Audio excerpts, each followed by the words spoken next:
Let's just start off by saying, this is the last episode of Leftovers. Yeah, after our last episode, in the heated debate that we had, I realized... What is Leftovers? I'm getting a question from the chat here.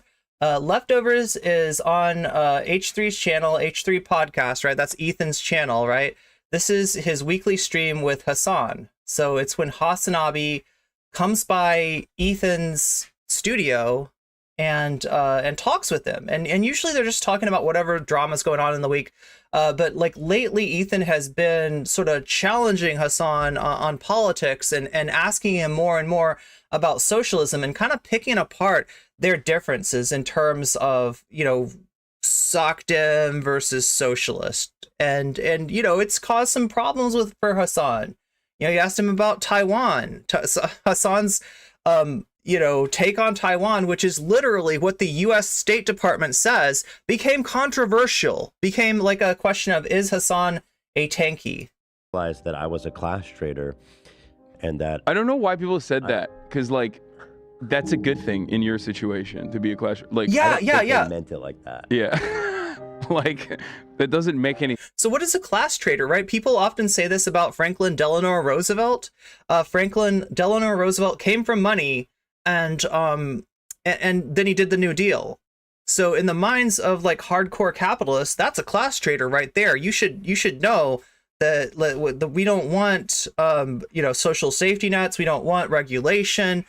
We don't want the WPA. We want to make the labor market as hard for the workers as we possibly can, so we'll have more leverage on them. FDR, you're a goddamn class trader, right? That's where it comes from. That's the main place that I've heard class trader used. So when you're saying somebody's a class trader, you're saying that they are a rich person with sympathies towards the working class. A capitalist who is not acting like a capitalist. That's what a class trader generally is. I guess you could see it as the opposite, as if you're a worker and you're like, I really think that we need less regulations, and if they could get rid of the minimum wage for me, that would be great. Just like just make it really, if you're like a Reaganite, if you're like a supply side economics fan, and you're a worker, I guess that's a class trader too, right? But Ethan, what? How is Ethan a class trader in any way? It doesn't make sense. I like what you're saying, though. You'd be like Engels, you know what I mean? Like the guy who co-authored it and was facilitating it, but also had a factory. You know what I mean? So that's not a bad thing. Engels was a class trader. That's right. That's me. I'm Engels. Oh yeah, definitely. But there was crazy... Listen, if you're Engels, please donate some money to me, because I'm a random small leftist streamer, Ethan. If you really want to be Engels, I need you to open up that wallet for me. Fallout from our last episode, which is kind of nuts because ignoring all that though, it seemed like a lot of people did like Engels was like the opposite of the person that donated $500 to me to dunk on what they thought was a tanky, right? Engels is... Conversation. I myself am pretty ignorant on the methods of governing and histories and all that.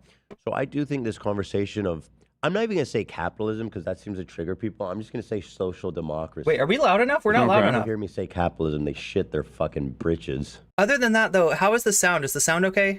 Yeah, because there's a lot of... I feel like I was coming in hot when we started, and Zara let me know that I needed to turn my gain down. First of all, we're online. So no matter what you say, people are going to be very passionate Sounds about good. it. Nice. One of the things that I do quite frequently is yell at people to be normal, because people just have no fucking way of being normal online. Chat, what if I started yelling at you to be normal? I don't think that would go well. So there's that problem. I think you'd tell me that I need to be normal first before... And then the other side of it is there's a lot of, baby socialists out there who are on their own journey, okay? And they get really passionate.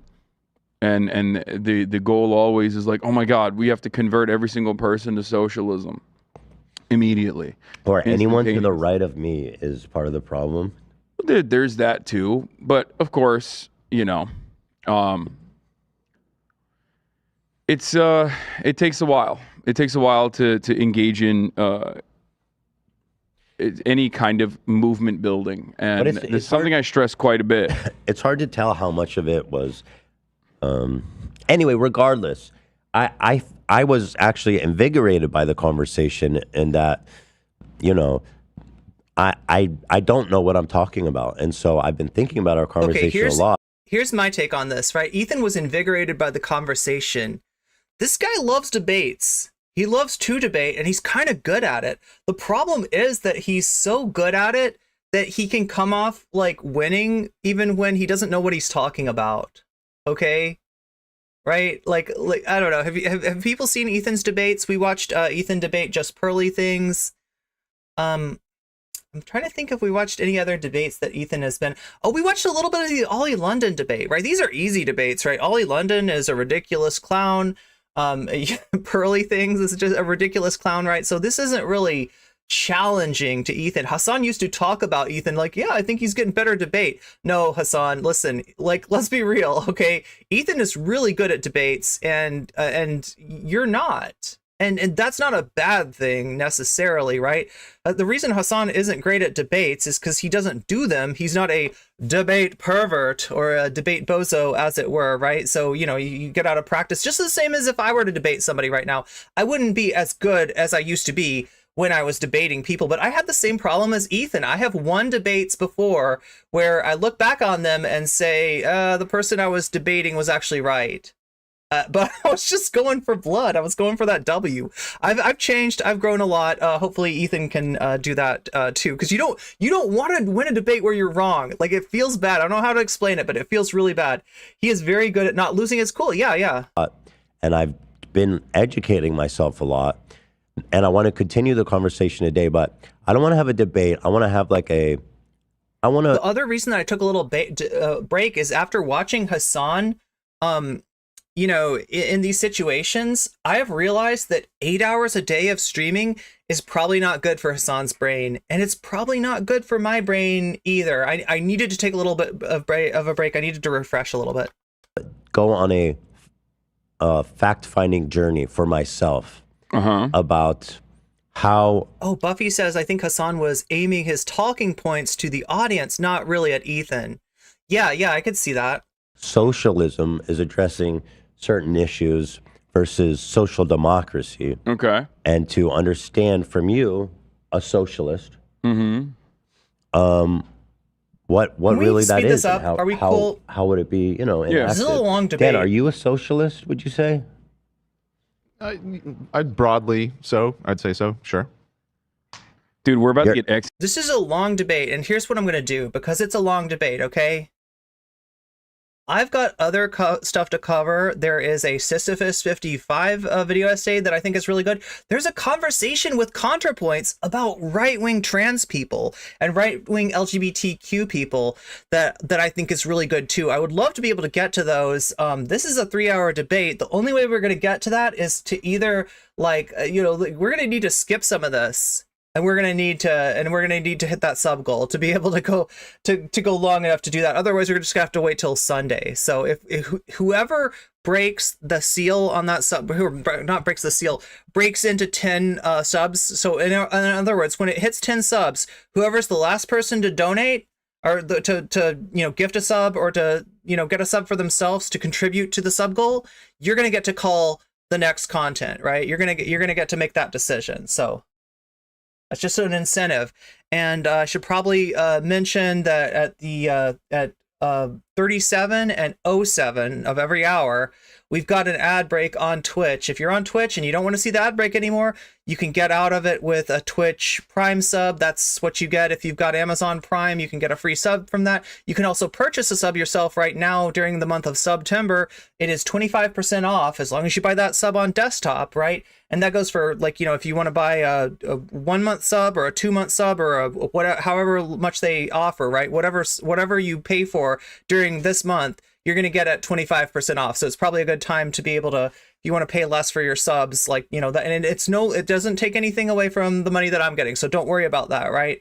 It's just a discount for you. And then the last possibility is that you could be gifted a sub, especially if I'm dunking on infrared Haas, right? You could even be gifted a sub by a weird right winger who likes to say the N word when she's on Twitch's when she's on Wix panel, but.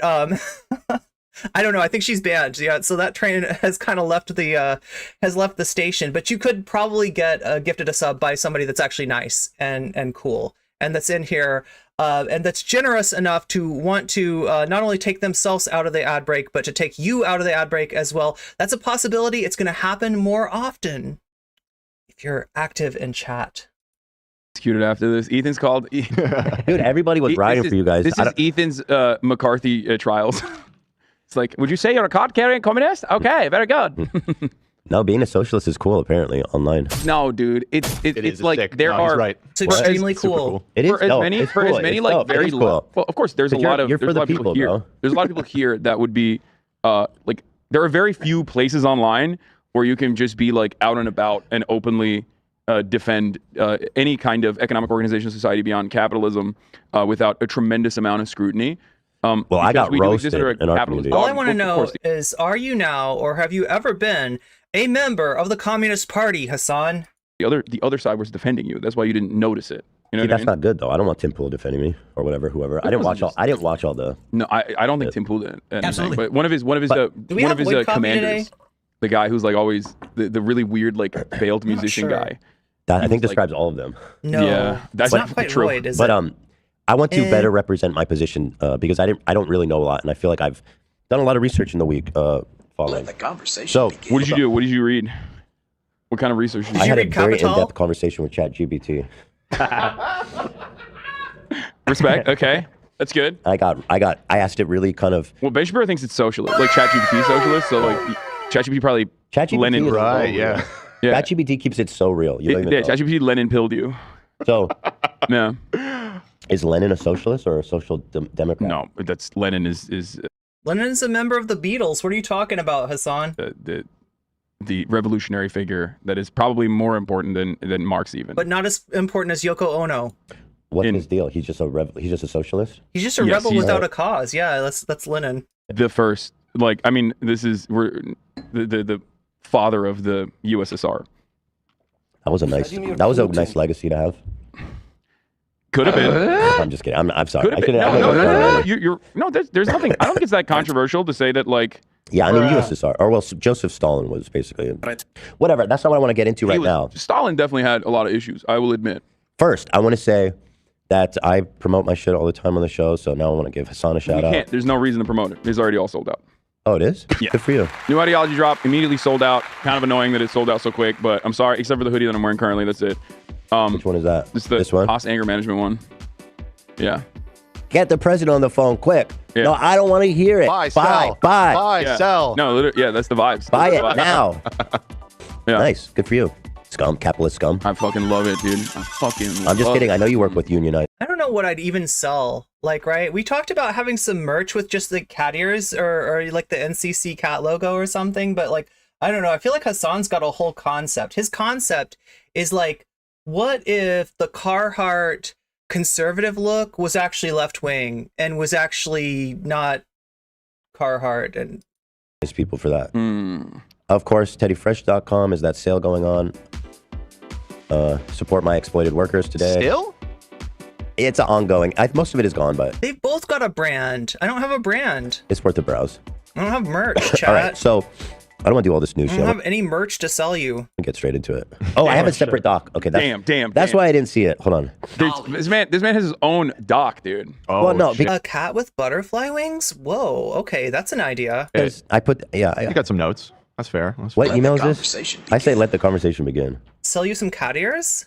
All right, let me just share. While you're looking for I would need to find the very best cat ears. Like, I don't want to put my name behind cat ears that hurt your human ears when you put them on. I want to sell you cat ears that feel natural, that make you forget that you even have human ears. that though, I can I wonder if it just has a chat CCP. chat CCP? good. That's Yeah. good. That's really good. That's funny. I love that. I'll just announce some breaking news I saw right before we went live. But Rupert, our boy He died. Rupert, did Oh my not die. God. Yeah, he died. He didn't die. Yeah, Oh. can only hope. But dude. he has stepped down the Rupert No, what do you think about this Rupert Murdoch stepping down from Fox News, right? Two possibilities that I would say. Possibility one, dude is 90 years old, right? It's about time. Possibility two, it's not been going good for Fox News. If you don't know, they have been successfully sued for close to $1 billion, right? And they are on the line to pay as much as $6 billion more. There are a lot of people lined up to eat Fox's lunch for breakfast, as it were. He's 90 and things are bad. Yeah, enough said. Murdoch era is officially over. I've seen enough Secession to know that he's going to come back. Succession? Are we talking about the space show where it's like a alt history, like retro futurist? Is that what we're talking about? Succession, like where they get put into space during the Kennedy administration, but they're like headed to the wrong star or something. Is this different? What am I thinking? Am I thinking Ascension? What's it called? What am I thinking of? Anybody want to help me out with this? Actually, not a bad assessment. Succession is different, yeah. So. He's not going to lose. Yeah, Lackland is. You can tell I don't watch enough TV. The fail son. He's not going to be able to fucking pull through. Yeah, it's bullshit. Wait, it's called something like Succession. Is it Ascension? A document. Dude, first he got cucked by Tucker Carlson, and then like had to divorce his expansion, like fiance that he was going to get married to, and now he's like leaving his empire behind. What's happening? Noisegate? Happening to Roop. Ruby, you've lost your touch, brother. Ruby. I had sex with who smoked crack with me. That's what he wants to do in his retirement. There's three different shows. Okay, here. No, I'm talking about I'm talking about the one. I think it's even on Sci-Fi, and like they go into space. It's during the Kennedy administration, and they're in this like space, like it's like there's like 1,000 people or more in there, and like so the first episode somebody ends up unalived in the beach, right? That's the one I'm talking about. Anybody watch that show? Anybody know what I'm talking about? So much better than whatever the fuck he did up until this very moment. Smoke crack and die. Just like go out in style. You don't even need to die. Just like have gay sex, do crack. You know. I would do hair. Hasan's really got gay sex on the mind. Retirement. I wouldn't mind doing heroin. Twin Peaks, yeah. Okay. Just to ease out, just be, fucking, because like, who cares if you get all strung out and it's like, who gives a fuck? You're like, For All Mankind. I don't think so. I think I feel like it had. I'm thinking it's Succession, but maybe it's actually Ascension or something. Oh my god. You're making an argument. You're making the best of your time. You're making an argument for palliative care, which I feel like. What is that? It's like end of life, like death care, basically. Is that hospice care? They do that. No, I feel like there's this assessment from economists that there's going to be a major, and it's already started, a major boom in the like geriatric care and palliative care. All the boomers are done. Because like the last, like what you would consider middle class of America is all in the boomer side. I mean boomer like in a boomer zoomer terminology. I mean like anyone over the age of fucking 50. Like actual baby boomers. They're not actually, some of them are baby boomers. But they are all the people that are like desperately holding on to like whatever assets they have remaining. Yeah. So now they have money, and they're the only people that have money. So you have to figure out how to like meet their needs. How do we get it from them? By insanely expensive. We should make a hospice care like that. We should get their money, bro. Oh, we should jack up the price of hospice get care their to kind fucking of money. extract Yeah. all that money. Yo, that's my money. Give it to me, bro. Yeah. Here, take this fentanyl and shut the fuck up. Yeah, I feel like that would be pretty fire though, like what you're saying. No, but seriously, what's the drawback to just going full heroin? Because listen, there's a reason people get addicted to it because it is good, it's fun. Well, wouldn't you argue that morphine might be better? But like, there's massive consequences. Look, I cannot endorse what Ethan just said. Right, this is irresponsible. This is not good. No, this is. It's the same drug, right? In a way, it's just a matter of like, just understand. He's saying that he's talking about in a situation where he's very old and he knows he doesn't have very much longer to live. I still don't think it's a good idea, but intensity with morphine trips. There's no drawback because obviously you don't want to be an addict during the middle of your life. I've heard people say this before, that when they get old, they're gonna try all the stuff that all the pharmacological, psychedelic, psychoactive stuff that they never did during their adult life, right? I don't know. What you need to do, and being a heroin addict is just not compatible with living a normal life. But if you're in a retirement home, then I feel like it's also more ethical than the way they currently operate those places because it's like full of fucking theft. Look, I don't know. Like, I see what he's saying, just like something to like dull the pain or something, or like make you, But like seriously, retirement home. Well, maybe if you have money, retirement homes are okay. They're not the nicest places though. Often, right? People generally do not enjoy them. And like our boy assault. David P&P is making a cleaning, dude, suing all these elderly homes. Anyway, let's move on. Let's There's get a lot of on. awful We have a shit lot to happening there. discuss, but we should. We get have into a that. lot to discuss. I don't know But, why I like spent. run an elderly care Yes. facility. And then all the fans can send their parents. Yeah. And we'll kick it back to them. We'll give And them we'll half. just fucking give him heroin. And then, yeah, the goal is we take Kill that half of fat. the inheritance. We take half of the inheritance, and then the other half goes to the children. It goes back to them because they weren't going to get that money. And that way, it doesn't even get hit by the estate tax because we already fucking taxed them. Found it. Boom. Genius shit. All right, first I want to make this People say clear. capitalism is not innovative, but we just innovated under capitalism. I agree. So fucking true. That's the entrepreneurial spirit. I right agree.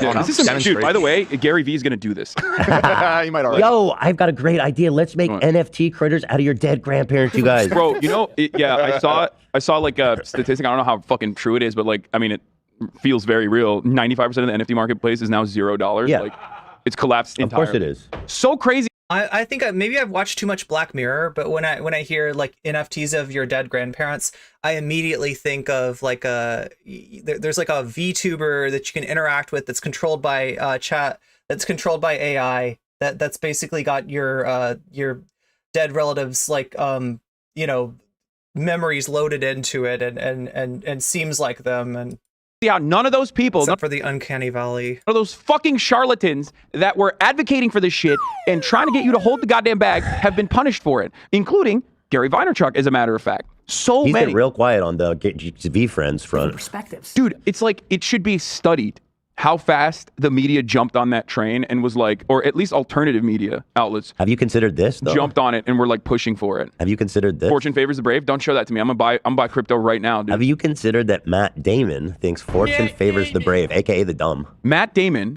son AKA the of bro. a like activist teacher, actually legitimately like a pretty, like back in the day at least, like old die in the wool lefty, fucking shilling cryptocurrency. You can't, you know. Fortune favors the brave, my friend.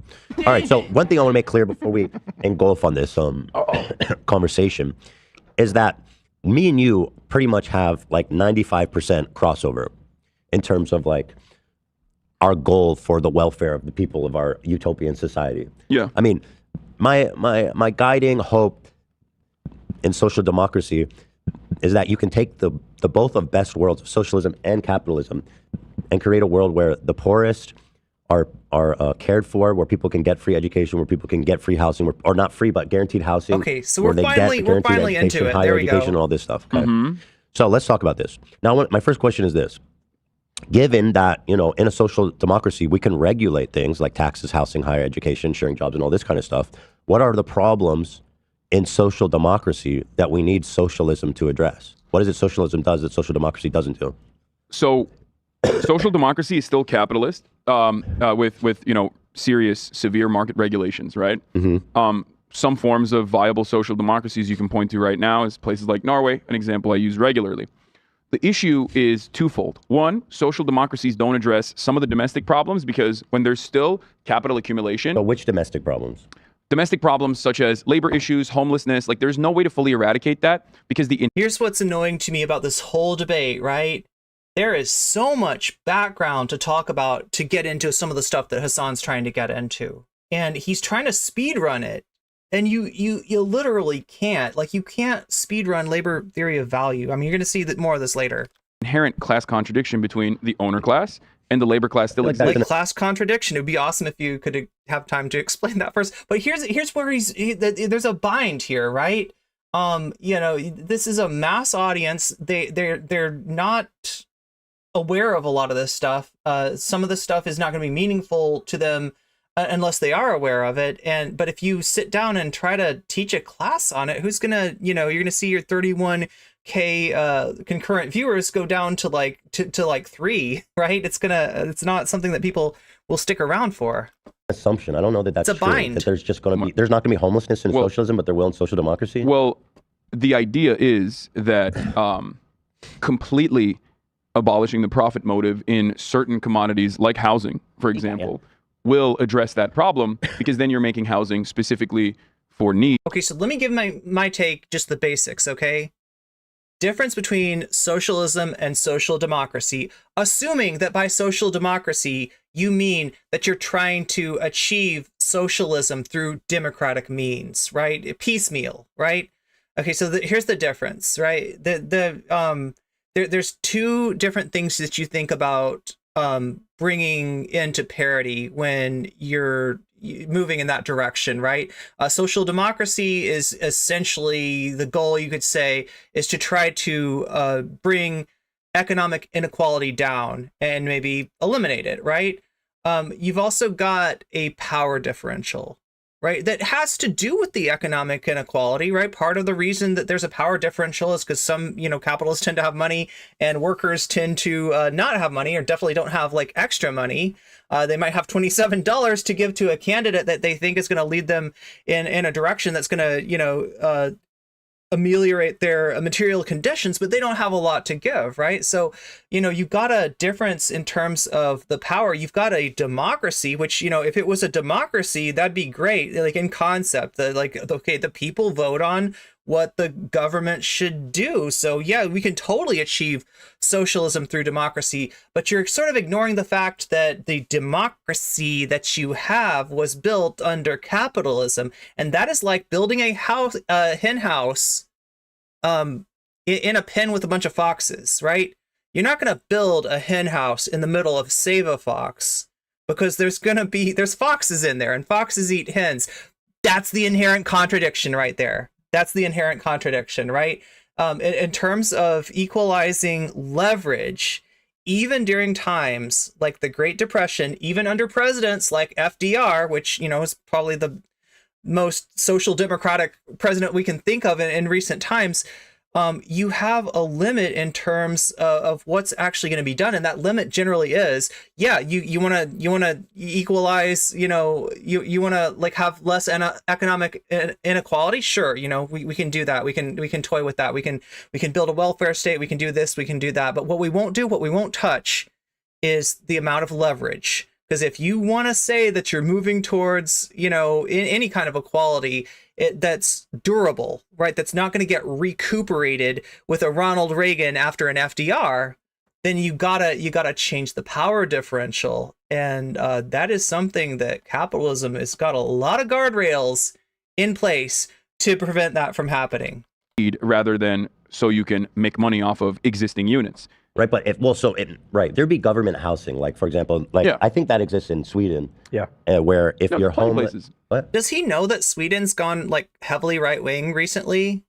Does he know about this? Like the social democracies, right? The Scandinavian countries that, look, I can see why an American would look at those countries and say, yeah, I want that. Can we get something more like that? It's, definitely better. But there's a lot that you're not seeing. You're not seeing that in a lot of ways those social democracies are built on the back of, sort of a imperialist hegemony that the United States has achieved, and also have a lot to do with the no, I missed it again. Oh my god. Okay, I don't know. Yeah, it exists everywhere. So that's what I'm saying. There's not a profit motive. There's a humanitarian effort to house the people that need homes. And, sorry, he was eating a napkin. So I don't know what you mean that there's homelessness won't exist in socialism. Love is from Sweden. All your tissues. Oh, nasty. Oh yeah, she's eating all your tissues. Sorry. Oh my god. gross. Well, I mean, Girl, Yeah. shame on you. Yeah. She being a nasty girl today. Better used to do that. She being a real freak. Sorry. What were you What's saying? the homelessness in Sweden? That's just as Oh, gotta before be we look really at those low. numbers, something to consider, something to remember always is that homelessness is tracked very differently in different countries. Okay. So like those numbers will always be, those numbers can be very different. Like you could think like, oh, it's so much worse. Like rape statistics in Sweden. If you look at that, I think Let's Love say- can attest to this too. You'd be like, whoa, what the fuck? It's crazy out there. People are raping like crazy, and it's because they have a different methodology for tracking rape. Like each individual act of sexual assault is tracked as like is written up as like one So individual. then the actual number then isn't that important. But we acknowledge that in a social democracy that's run ideally, the homeless and whoever else needs a home for whatever reason would be provided one. So I don't understand what socialism does better in that case. At the end of the day, these countries, the social democracies that we were talking about. the other thing that I'm going to bring up that just doesn't, because it doesn't get talked about in this in this debate is that we really need to look at these on two different tracks, okay? There's an electoral track when you're talking about, you know, if you want the third party in the United States, right? If you, in fact, a third party that ideally would take over as a second party that would challenge the Democrats from the left, right? If you want something like that, go for it. I'm not against that. I just, you know, went over the limits to what electoralism can do as a strategy. And it's important to keep those limits in mind, but I'm not against, you know, any sort of political action, including electoral action that is going to make things better for people. People need food. People need, you know, healthcare. People need a shorter work week. There's a lot of things that people need that can be achieved through something like that. So that's one track, but the other track is a more revolutionary track, right? And it doesn't start with like revolution, right? I'm not saying that like, yeah, no, go out and fuck shit up, right? It starts with class consciousness. And that's the stage that we're at right now, where there is very, very little class consciousness. You can be working on these two tracks at the same time, I guess, is what I'm saying. And I think that there can be, you know, synergy. But as long as you don't let the electoral strategy sort of displace the energy and the action for the you know, for the other strategy, right? Still have a lot of wealthy individuals, a lot of people who are making money off of finance capital and capitalism in general, and their interests are always going to be good point. to further erode the welfare state. Medley's bringing up that that part of what throws off any attempt to move in a socialist or social democratic direction in the United States is, in fact, racism, and that traditionally this wasn't something that was as active in Scandinavian countries, given their like more homogenous populations, right? You'll even hear right wingers that are playing like they're anti-corporate, that are playing like they're populist. You'll even hear people like that say that, well, we just can't do that in our country because those countries have like ethnic homogeneity, right? And now, you know, obviously, ever since the immigration crisis, there has been a very active, you know, there has been a very active racist element in Scandinavian politics. And, you know, I don't know if anybody might have more insight than me, but I wouldn't be too far of a jump to assume that those things might be related. The turn of Scandinavian politics away from the social democratic parties and towards the right might have something to do with the you know, kind of racist hay that's being made out of immigration. Racism is a big issue in Europe. Yeah.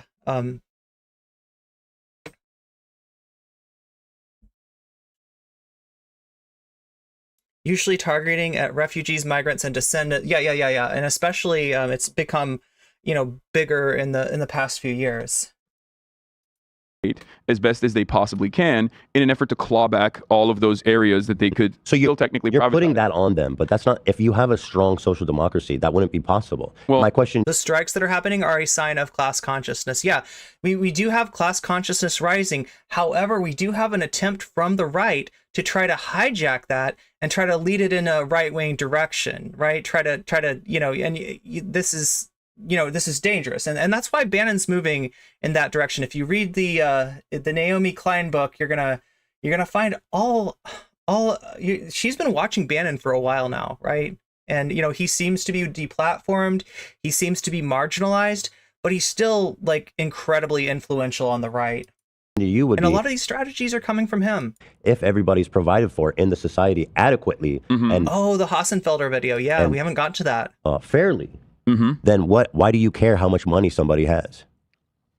Because, well, first of all, I don't, but the real reason is not necessarily money, but more so how people make their money. And how people make their money being through capital accumulation is always going to work to erode this nation, the social democratic state that you're mentioning. And the example I will use is Europe. Because like, if you look at European social democratic reforms throughout history, things that a lot of people take for granted, even the NHS in the UK, for example, is not immediately privatized, obviously, but it is crippled under conservative administrations deliberately, specifically so that they can inevitably privatize certain aspects of it. It's kind of like how the same neoliberal reforms under the Reagan era wanted to openly starve the beast the American government, which is why Americans no longer have any sort of confidence in the government to do any kind of social amenities, any kind of offerings, right? Like, you understand, you and I, we both are in the highest tax bracket. This looks so weird. We live in Los Angeles, California. We pay a fuck ton of taxes. We pay like European taxes, right? Yeah.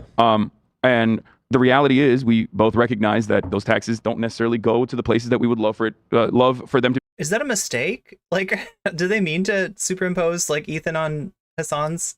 Be spent on Definitely. roads, schools, libraries. What's that have to do with social democracy? That, like, my utopian social democracy. Well, because all that money in this, situation, it does go to those places. Because America is still a capitalist nation, just like all of these other countries are. Yeah. And in a capitalist nation, you are always going to have the influence of capital. Well, let me ask you this then. Okay. In a socialist nation, on the other flip of the coin, wouldn't you also have a similar movement of people, a party of people wanting to move towards capitalism? There will always be, yes, people what's who are the difference? Counter-revolutionary.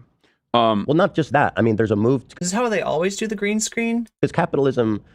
I mean, it's fine, I guess, and it's the tissue box, right? Oh, Ethan thinks that the tissue box is off screen, and it's just not quite off screen. I get it. Social democracy. There's a certain level of individualism that you don't have with yeah, because you can blend them together using the table, but yeah, socialism, perhaps I would say. And so I would ask you, what's the difference? Nabil, thank you for the resubscription, and thank you for making that bubble sound, which is beautiful ASMR to me. Look, I'll even do the emote face for you. Wait, is that it? Yo, it was a particular day. You know when that emote came from? It was actually the Jordan Peterson stream. It was something that Jordan Peterson said, and I was just like, yeah, there it is. There it is. I just have to think of Jordan Peterson to get that face. You're saying that social democracy... But thank you for the resub. That's been 8 months for you. Nations are the rich people are always going to be trying to erode the system. That's Yes. Big time. Yes. Like, and that's the thing, is even if you have like, something like what happened during the Great Depression, you could say that Franklin Delano Roosevelt and the New Deal politics defined United States politics for like a generation, but there was a limit to that, right? And it's like this. The issue that you're going to have is that you can have some movement towards socialism or towards a welfare state or whatever you want to do within the electoral process. And you can even have maybe a party take dominance, as the Democratic Party did. And even the Republicans that you had, like Eisenhower. Eisenhower was accused of being a communist by the John Birch Society. You had right-wingers calling a Republican president a communist because he didn't break from the New Deal policies. And that their minds, that's a move towards communism. Apparently they didn't have that much to worry about, because all it takes is a sustained crisis like the stagflation crisis of the 1970s in order to upturn that generational shift in American electoral politics and replace the FDR New Deal consensus with a neoliberal consensus. And yes, I'm talking about both on the right and the left, both the Jimmy Carter and the Ronald Reagan and after Ronald Reagan, the Democrats became afraid of their own shadows, and you had things rise like the Democratic Leadership Council. Even a candidate like Michael Dukakis was considered too far left, and that's where you got Bill Clinton, Hillary Clinton, and Barack Obama. That's when you get these Democrats that in a lot of ways act like Republicans. Assumption, by the way. Sorry, well, it's not an assumption. I feel like I'm simplifying a lot. Necessarily as it's just not descriptive. There was also the issue of money in politics. Comparison right? to like leaving that out. I mean, it's descriptive if you look at how it has played itself out in Europe, where we. And you're right. I agree. That's what they'll be doing. So I'm not even going to argue. Even America had a lot of social democratic principles in the New Deal. I'm not even going to argue that. But I do think that in a socialist country, like I said. Oh yeah, Ethan's appealing to the historical failures of socialism and not realizing that there's a lot of historical failures with capitalism. There's going to be a sizable and not some of them not so historical, some of them pretty present. People moving towards capitalism. So what's the difference? I don't know if it'll be as sizable, and there also always has to be a state mechanism of control, which exists in neoliberal capitalism as well. And this is actually an area where I very much diverge from other socialists. The left in America is actually centrist to moderate. Yeah, would say, or even more orthodox Marxists. That I believe the neoliberal mechanisms of control. Specifically, it's just how do I describe it? Free market. Markets are better than the government at dealing with everything. Okay. So I think that there is two different, as reductive as possible, there's two different types of control. Control is always going to happen. This is what the state is there to do, right? Under liberal capitalist democracies in the West, you have a neoliberal mechanism of control that dulls the masses through commodities, gives you the false notion of choice. You feel like you have 32 different brands of Oreos, even though they're like owned by 3 companies that price fix, right? And they basically control all matter of commodities. And those markets are completely captured. But there's this idea that there are, this endless, boundless amount of choices that you can choose from. Yeah, for some reason, socialist countries tend to get undercut. True. On the other side, the more authoritarian mechanisms of control, which have existed What's your opinion? I like the neoliberal one. I think that even in a socialist state. So he's talking about the fact that if you look at a store and see like 67 different like brands of canned corn on the shelf, you're going to see like one. And that with 67 different brands on the shelf, you feel like you have choice. With one, it, feels, I don't know, bland or something. So he's like saying, yeah, that maybe that's something that socialism could adopt from neoliberalism, is that like, these things that are essentially designed not to really give you choice, because you're not really getting choice. Yeah, you can buy 67 different brands of canned corn, and if you like one better than the other, great. But it's more of a psychological thing, right? It makes you feel like you're free, when in reality, these aren't terribly significant choices, right? You should still very much give the people the false notion of choice and make it feel like they have a say in the process while doing the bidding of. I mean, it's a pretty cynical world. No, Ethan is talking about the failures, just not understanding them through Marx, because Hasan didn't set it up in the beginning. Yeah. Like, look, I'm like I said, like, I don't think this debate went well. I don't think that this is a. Like, I'm somewhat sympathetic to Hasan's position in that he's on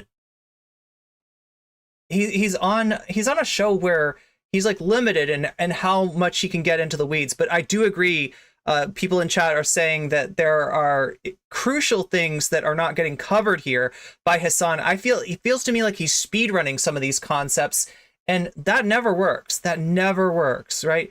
Just put it in different packages, Fivehead. Maybe that one brand of canned corn. Who's more alpha, Destiny or Hasan? Great question. Maybe that one brand of canned corn in Cuba might be better than any of the American brands. True. The problem is that there's a two-choice access, cost, and variety. We have both kinds of choice in capitalism. Communism, we would have a choice in variety. But I think that that's what states are supposed to do. Let me ask you this: and Ralph and Albertsons are the same store. Yeah, wait, what? There's other ones, right? Like aren't a whole bunch of things actually Kroger? Structure where Kroger is Albertsons. Yeah, Kroger is all those things. Significantly less people who are like, I hate the system right now. I don't feel happy. I don't feel good in the system that I exist under. So I should, do counter-revolutionary capitalist reforms. Well, and likewise, I don't think there's that many people in Sweden or Norway who are saying, no, we need to move to a pure socialist, because everybody there is provided for. I don't think there's a large. I'm speaking at. No, you're absolutely right. You're actually 100% correct. So like some Orthodox Marxists actually hate the welfare state for this reason, because the welfare state is a continuation of capitalism by offering certain amenities. Seems like the liberal capitalism has thrived, and yeah. So Ethan's first question: what does socialism do that social democracy doesn't? And Hasan didn't just start with the fundamentals. Look, I kind of know what would happen if he did that. He would get interrupted. He would be like 1/4 of the way through the fundamentals, and Ethan would cut in, because Ethan is very aware of the audience's attention.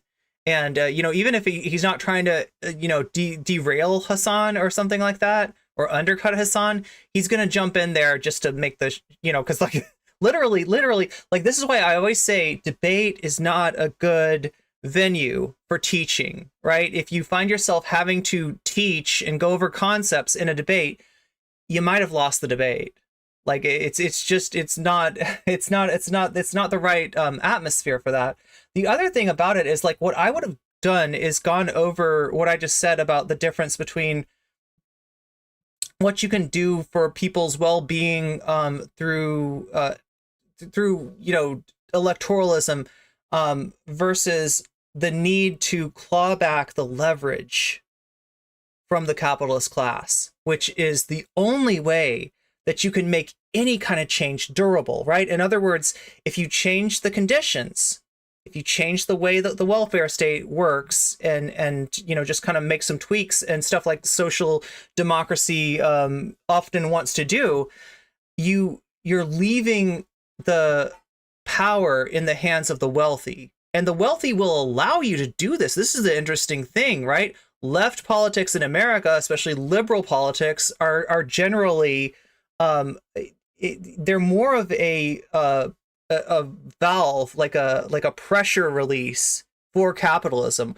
When stuff gets too bad, we increase the welfare state to make it less noticeable how bad stuff is, right? When people start to complain, when the system is not holding, when there's a major crisis like the Great Depression going on and people are really hurting, then like within the, two faces, I guess you could say, of capitalism, liberalism, and conservative, we switch to a liberal face and we say, well, we could throw some crumbs to the people and that might keep them happy for a little while. And you do that. And then as soon as you get into a situation where you can dial stuff back towards a conservative direction where they can make the maximum profits, they're going to do that because they still have the power. Until you change who has the power and you put the power in the hands of the workers. And I guess you could say we're seeing a little bit of this in terms of what's going on with unions, what's going on with strikes, and even seeing this reflecting in Biden's decisions involving the NLRB. Not nearly enough, right? Until you can really, really affect the power differential, you don't have anything. None of the welfare state tweaks that you make under social democracy kind of framework are going to even stick. So what good have you done if you pass a new deal and then you get a Democratic president that is trying to undermine Social Security so he can ensure his legacy, right? That shows you right there. Why is he trying to ensure his legacy? What legacy are we talking about? What is his audience? Not us, not the workers. His audience is the capitalists, right? He wants to ingratiate himself to the capitalists. So Obama entertains this idea of a New Deal, and he would have done it. He would have had it not been for the intransigence of the Republicans and the fact that they didn't want the first black president to have a major W in his column. Like, the fact that that's considered a W at all shows you where the power is. And has created a structure where, like, the inherent contradictions that exist under capitalism that I think everyone would agree with, including yourself, those inherent contradictions become a little bit more muddied, and they never end up getting to a point where they converge and capitalism erodes into some socialist formation. Let me be, I guess, more specific. If you're in a socialist country, is there one party or multiple parties? It depends. I mean, because one party's scary, right? Can we agree on that? A one-party system is not a good system. I think you and I would agree that we... No, I'm just asking you. I don't care about the United States. I'm asking you about socialism. I think that there are different forms of governance, and the United States is not that different. I don't care about the United States. I just want to talk about a socialist I think country. that no matter what happens, the state does what the state is supposed to do. You can either do it at the behest of your citizens because you genuinely, earnestly believe that, like, that is the best possible way of developing a society, or you do it at the behest of capital owners and It's like an economic version of Hard Men and Good Times. I didn't think about that. capitalism. So you're saying you don't think it matters if there's one party or... I don't think it matters as far as I care about direct democratic participation in local in local one-party systems with socialism or communism has pretty much always been a catastrophe, Yeah. a humanitarian disaster. No, I agree with that. There's just so much risk in having one party. I agree with that. I think that a multi-party system is obviously going to be better. My point is that it doesn't even matter if you have a parliament. It doesn't even matter if you have a multi-party system. The changes that are being made in one direction or the other are oftentimes incredibly marginal. And the differences are not born out of, like... I mean, here's the deal, though. I don't want anybody to take this the wrong way. I don't want anybody to think from what I'm about to say that I'm saying that Trump or Biden, it doesn't freaking matter. That is not what I'm saying. It matters bigly. They're like huge. Even Trump and Hillary, it matters bigly, right? There's a big difference between those. And when you've got somebody that's literally threatening to take to undermine what little choice that there actually is under democracy, yeah, it matters a lot. But when we think about the last, I don't know, 20 plus, like the last 50 years, no, the last 40 years, right? When we think about from now until, back to the like late 70s, you've got less of two parties and more of like two faces of capitalism, right?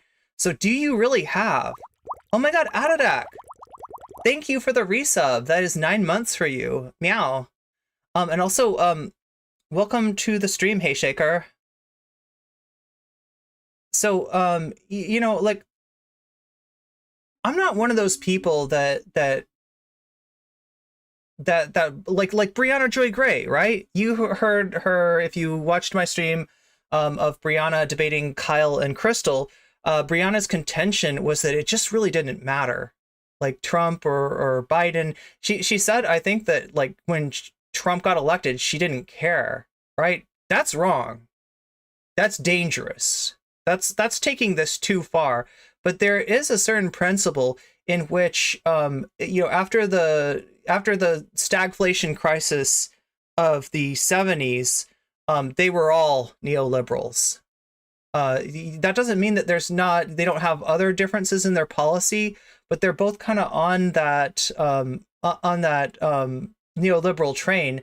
And you've got essentially, like I said, you got one face that says, okay, it's a crisis, things are bad, people are not feeling good, expand the welfare state, right? And then you got the other side of the people are okay, people are doing good, people think the economy is good, great, let's shrink that welfare state and let's get rid of regulations, let's undermine unions. And you just got this kind of back and forth. And you could say that we've been in this, the United States has been, sort of in this balancing act for a while. So do we have a two-party system? Yeah, sort of. Kind of. The party disagreements. The differences are born out of like genuine material conflict, like even including like the Civil War. It's never like the kindness of people's or like one party of individuals being like, we are. It's one party with a consensus on certain issues. That's the issue, right? Kind. We want to do this is the kind of nuance that you're not going to get from Brianna Joy Gray. Things, and the other side is bad. And speaking of bad faith, they want to do bad things. So what I want to say was this then. But if you're in a socialist country with multiple parties, and one of the parties is a capitalist party, which would surely exist, what would you do if that party started gaining momentum? And it was clearly like people wanted that route. They wanted that route. Yeah. So what do you do? I think I would... Look, Ethan, that's going to happen. And that's why, like, this is so funny. Ethan is all over the place in this debate.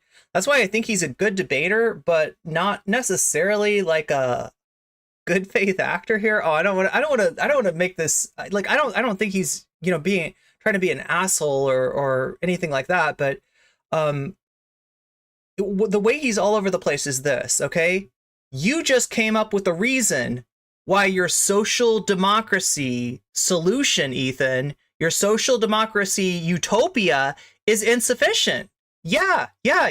Look, if you have a, let's say you start a new party to the left of the Democrats and people really connect. They're like, yes, we want this, we need this, right? And not only does it become the second party, it actually surpasses the Democrats because the Democrats have burnt their trust with everyone. And now you got your social democratic party and it's doing really well. And you take over the presidency and you take over the House and you take over the Senate and you start to nominate, aligned Supreme Court justices, right? What happens when you get a crisis? What happens when everything's getting better and better and you're expanding the welfare state and people really like it, people really, are on board with it, and then something happens outside of the political, climate, outside of the decisions that are made, and people start saying, well, you know what? Certain things were better back under a more capitalist framework, right? That's why your social democracy ultimately doesn't work. Or I wouldn't say doesn't work, I would say is insufficient. Do what America has done. Not to the same degree. Not to the same degree as like, McCarthy's trials or anything like that. But I would offer additional amenities to ensure that people are comfortable and happy. Because I feel like any But what do kind you of do if they're like, nah, fuck that, we're doing capitalism? well, if everything is given to you, Yeah. at that point, if every single thing is given to you, if all of your problems are solved, which I think we can both agree is not under capitalism and has not happened. No. If all of those problems have been solved, then there is no need for conflict of that regard. But they're saying, no, we want to do, because they're like, yo, this is a free country, right? Well, we want to do capitalism. Abolish private property, then capitalism can't exist. Oh God, if only people didn't hear private property and they didn't think I was coming for their toothbrush. Private property, but I need my toothbrush. I don't want to share a toothbrush under a communist system where everybody shares the same toothbrush. I can't even, no, that's not what it means, right? Private property, and you know, this is when I talk about like building consciousness. That's what I'm talking about, right? To understand that private property is not like your stuff. It's not your computer. It's not your laptop. It's not your stuff, right? Private property is property, is capital that makes more capital, right? It's stuff that you get paid for by not by working on it, but by owning it and having somebody else work on it for you, right? That's what's, you know, people are saying when they say We think the market should sharing condoms. regulate Wow, the prices and shit. Like, that's pretty communal right there. That's pretty intimate. we don't think the workplace should be socialized. Okay, that's a great question. And what if you have to ask why though at that point? Because well, people never can be explained by why anyway. You know what I mean? Some people are gonna be dumb. You're right. It's like you don't. It's just gonna exist. Oh yeah, Yasmin Flowers bring up that you could turn Ethan's argument on him if like. No, it is. Yeah. And so if the will of the people is to go back to do more of a social democracy, is that something that a socialist country should move towards, or should there be resistance in the government to keep socialism? I think the resistance should be akin to how capitalist governments have resisted historically any kind of socialist movement, not to that same degree of violence, but I think that yes, the solution to that would always be education and offering more re-education. Re-education? I knew it. Re-education, certainly, yeah. Oh my God! Oh no! Like. Re-education. Okay, so yeah, now Ethan's thinking that Hasan's saying gulags. Yes, gulags. I know that's like a trigger word. Camps. No, not like that. There we go. I'm so on this. Yeah, this is what I mean about this going off the rails. This is the Leftovers podcast, but is it really the Leftovers podcast when it's going off the rails? I wonder if this is kind of the off the rails podcast. I know there's a trigger word because everyone goes, "Oh, re-education." What do you mean? Like immediately people think like, "Are you talking about? That. Are you talking about like resident schools? Are you talking about the Xinjiang?" Yeah, 100%. They do.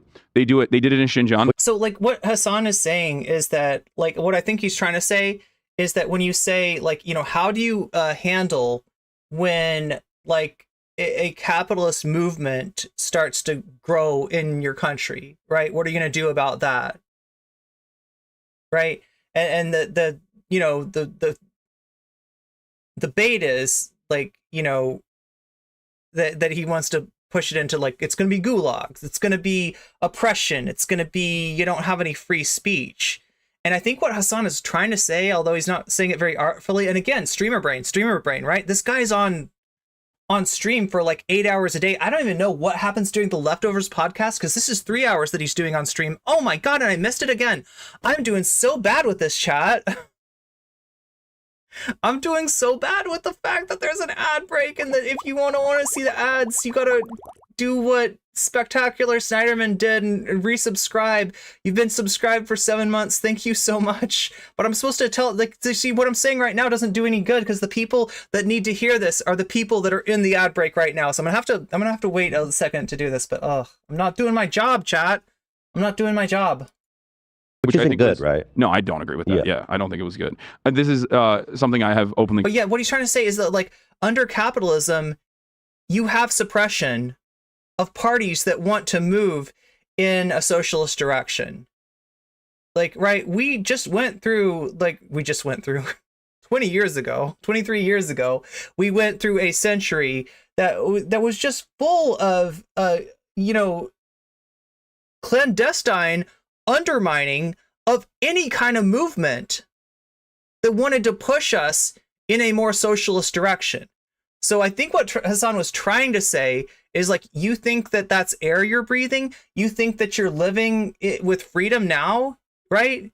You've had communist parties outright suppressed. You've had, communist candidates thrown in jail. You've had, like movements like the Black Panther Party, like violently suppressed, right? You don't have there's pressure. There is not freedom of speech right now. You just don't see it, right? And what Hasan is saying is like, yeah, you have some subtle mechanisms to kind of push people in the right direction, to prevent the slide back into capitalism. Criticized as well. Like that's not good. The massive surveillance apparatus they built in Xinjiang is not good. So what would be good about a socialist re-education camp for capitalists? It wouldn't necessarily. I don't think it'd be camps. I mean, it depends on crimes, right? Like, are people committing crimes at the behest of this? Because if there's a socialist state and someone is doing like white terror, let's say, or someone is doing South Korean style, purges of communists, which has happened historically in every country that America. There it is. That's your argument, Hasan. Like lead with that. That's what's so frustrating. And again, I'm trying not to get on his nuts too much. Just over this, just because, well, one, his stance will let me know if I get on his nuts too much, and two, he is, it's not that he doesn't have the arguments, it's that his brain is muddled and confused from streaming 8 hours a day. Is aligned with because they were anti-communist. And also, he doesn't do debates normally, right? There's another thing, and I don't want him to do debates. I don't want him to become Vosh. I don't want him to become Destiny, right? Like there's issues with that too, but. They've launched, military dictatorships, whether we recognize it or not. Those things have happened, right? So in a situation like that, I think if there's any kind of like terrorism happening, sure, yeah. If there's violence, that's obvious. I do think that there should be an enforcement mechanism, and in that enforcement mechanism, I think like rehabilitation, which would include re-education as well, would probably be a lot better than like, a prison structure where they have slavery like in the United States of America. I'm still a little bit confused about the ideal mechanism of a socialist country, where people still have individual freedoms to like form, to assemble, and can also be like, yeah, I'm a capitalist, so what? And we're trying to grow our movement. I don't understand the organization of the socialist free country, because it seems to me to have a socialist country. Yeah, see, like what Ethan is missing, and there's no way for Hasan to explain this, right? Is that a precursor of a socialist movement, or a movement, any kind of movement towards a moneyless, classless society is going to be class consciousness, right? Class consciousness means that you recognize yourself as a worker and you know what your interests are. And you recognize the capitalist class earning money not from working, but from owning. And you know what their interests are. And you look at these two interests and you say, wow, these interests, they are diametrically opposed, right? They couldn't be more opposed to each other. That's class consciousness. In that atmosphere, anybody who even, under the old system, was, a worker, anybody who under the old system was not a capitalist, hadn't had a taste of that, earning money off of what you own rather than what you do, is not going to be in favor of, let's move back to that old system, right? That old system where the capitalist class, where a class that is diametrically opposed to my interests was in charge of things, right?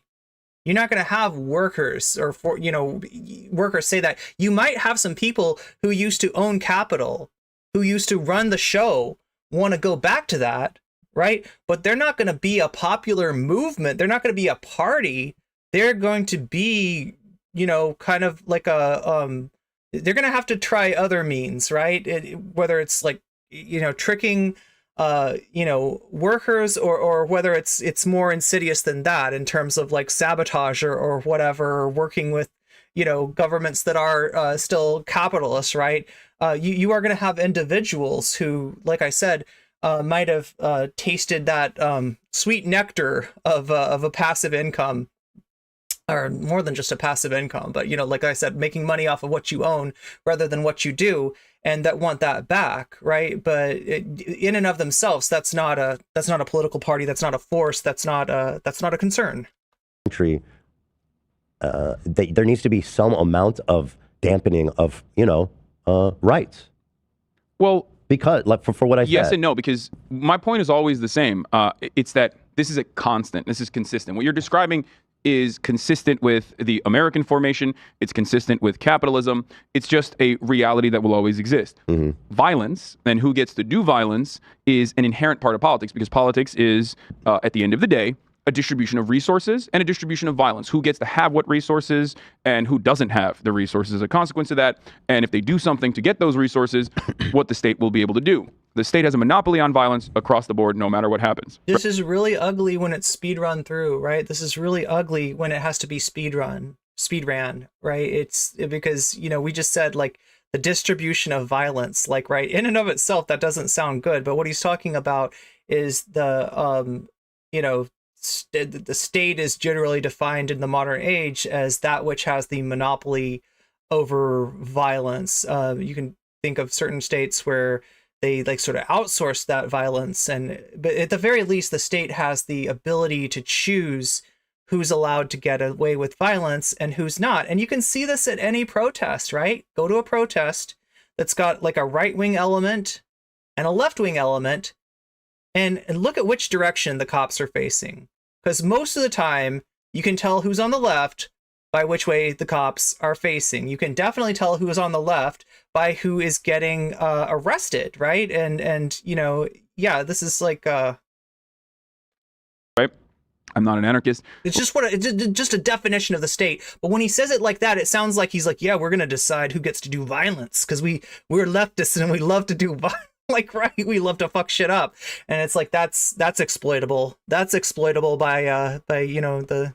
A lot of anarchists will get mad at me for saying this, but the state should have some level of a violent mechanism, because no matter what, like, in other words, they're going to use that against you, right? And there's different forms of violence as well. The structural violence of poverty, or direct violence. There we go. Oh my god. In the form of military. Oh my god. Yes. If only he could have lingered on this point a little bit, right?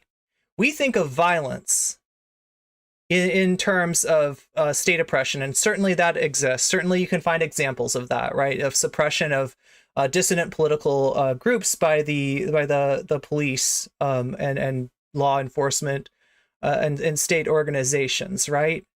But did you ever start to think that maybe structural poverty might be violence itself? And we're not used to thinking of that, because like that is more like something that the government lets happen to people. We think of violence as something that somebody does to somebody.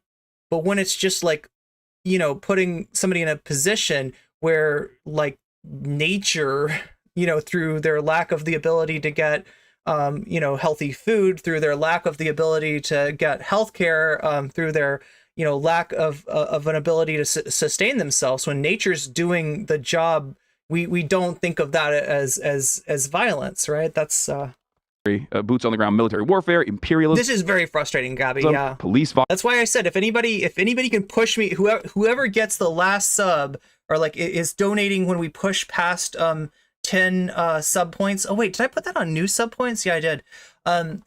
Whoever does that gets to decide what we watch next. And if you want to dip from this, if you're sick of this debate, at that point, I will let you turn off this content and give me the next content to go through. Like I said, we got a lot to cover, so much to cover. There's like a ton. There are so many things that I could cover right now. And I'm covering this. We're taught that poverty is an individual problem, not systemic. Yeah, we blame the violence of poverty on the person that is poor, rather than seeing it as it's literally systemic, right? It's baked into the system. When capitalists talk about unemployment, they don't talk about like, well, ideally unemployment would be zero. No, that is far from ideal for them. They don't want unemployment to be extremely high, because the higher it is, the more risk of some kind of revolution or something like that, right? But they don't want it to be extremely low either, because when unemployment is low, then the workers have more power. Oh, I don't really know if I want to work for you. Can I work from home? No. Okay, I'm going to go check on this other job because I got 60 job offers, right?